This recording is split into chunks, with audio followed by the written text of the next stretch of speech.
তবে ওমর রাদিয়াল্লাহু আনহুর ঘটনাগুলো এক্সেপশনাল। কারণ কি? যেমন তিনি একদিন রাত্রেবেলা ঘুরছেন অলিতে গলিতে, এই ঘটনা আপনারা সবাই জানেন মনে, কান্নার আওয়াজ শোনা যাচ্ছে, কান্নার আওয়াজ। তো তিনি ইনভেস্টিগেট করছেন, খলিফা রাত্রেবেলা ঘুরছেন জনগণের দুর্দশা দেখার জন্য। এখন এক মা তার সন্তানদেরকে ঘুম পাড়িয়ে রেখে বা কান্না থামানোর জন্য চুলার মধ্যে পানি চড়িয়ে দিয়েছে, জাল হচ্ছে, বাচ্চারা দিকে কাঁদছে। ওমর রাদিয়াল্লাহু আনহু বলছেন যে মা আপনি বাচ্চাদেরকে খাওয়াচ্ছেন না কেন, বাচ্চারা কাঁদছে।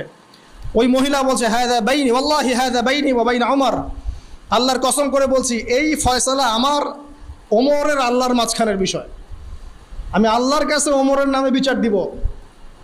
কি বিচার দিবেন? ওমরের জামানে আমরা না খেয়ে আসি, এখানে কি, এখানে কোনো খাবার নাই, তাহলে কি আছে? এখানে পানি আছে। বুঝলাম না বিষয়টা কি? আর বিষয়টা হচ্ছে পানি জাল দিতে দিতে যদি বাচ্চারা ঘুমিয়ে যাবে, পরের দিন আবার জেগে উঠবে, এভাবেই আমি ওদেরকে চালাচ্ছি দিনের পর দিন। চিন্তা করতে পারেন? এই কথা শোনার সাথে সাথে ওমর রাদিয়াল্লাহু আনহুর কলিজা কেঁপে উঠল। পায়ে আবার মদিনায় গেলেন, বাইতুল মাল যেখানে থাকে সেখান থেকে ময়দা বা আটা বা এইসবের বস্তা নিজের কাঁধে উঠালেন, নিজের কাঁধে। তার পাশে একজন সাহাবী ছিলেন, তার নাম আসলাম রাদিয়াল্লাহু আনহু। তিনি বলছেন ইয়া আমিরুল মুমিনিন আনা আহমিলুক, হে আমিরুল মুমিন আমাকে দিন, আমি বহন করে নিয়ে যাই অ্যাটলিস্ট। তিনি বলছেন না, তুমি কি কিয়ামতের মাঠে আমার পাপের বোঝা বহন করবে? নিজের হাতে বহন করে সেই মহিলার বাসায় গেলেন, নিজের হাতে রান্না করিয়ে বাচ্চাদেরকে খাওয়ালেন। এরপর আল্লাহর কাছে দোয়া করছেন, আল্লাহ আমি আমার সাধ্যমতো চেষ্টা করেছি, জাহাদতু মাস্তাতা'তু ফাগফিরলি, আমি আমার সাধ্যমতো চেষ্টা করলাম, আল্লাহ আমাকে মাফ করে দাও। আমি কেমন করে আপনাদেরকে ন্যায় বোঝাবো, ওমর রাদিয়াল্লাহু আনহুর আদর্শ কেমন করে বোঝাবো?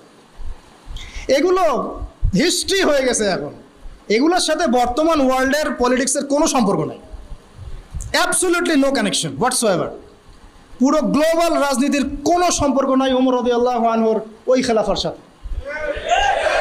ওইটা সুদূর সোনালী অতীত। তবে এক্সাম্পল দিচ্ছি এই কারণে যে তারাই ছিলেন ন্যায়পরায়ণ বাদশাহ, যারা আরও সে ছায়া পাবেন ইনশাআল্লাহ, তারা আমাদের আদর্শ হওয়া উচিত। যাদেরকে আল্লাহ পাক এই ক্ষমতাগুলো দিবেন তাদের উচিত ওমর রাদিয়াল্লাহু আনহুকে আদর্শ মানা। আরেকদিন এটা শোনেন, ডেঞ্জারাস ঘটনা। ওমর রাদিয়াল্লাহু আনহুর আন্ডারে আছেন আমর ইবনে আস রাদিয়াল্লাহু আনহু, নাম শুনেছেন? আমর ইবনে আস রাদিয়াল্লাহু আনহুকে ওমর রাদিয়াল্লাহু আনহু মিশরের গভর্নর করেছেন। কিসের? মিশরের। ওই সময় তো ইসলামিক খেলাফা পুরো অর্ধবিশ্ব। এখন আমর ইবনে আস রাদিয়াল্লাহু আনহুর একজন ছেলে ছিলেন, তার নাম সম্ভবত মুহাম্মদ বা অন্য কিছু হবে, আমার ঠিক মনে নেই। তো সে কি করতো, সে তার বাবার পাওয়ারে চলতো। চলে না অনেকে এখন? পাওয়ারে চলে না? আচ্ছা, ভয় পাচ্ছেন নাকি? আচ্ছা, সত্য কথা।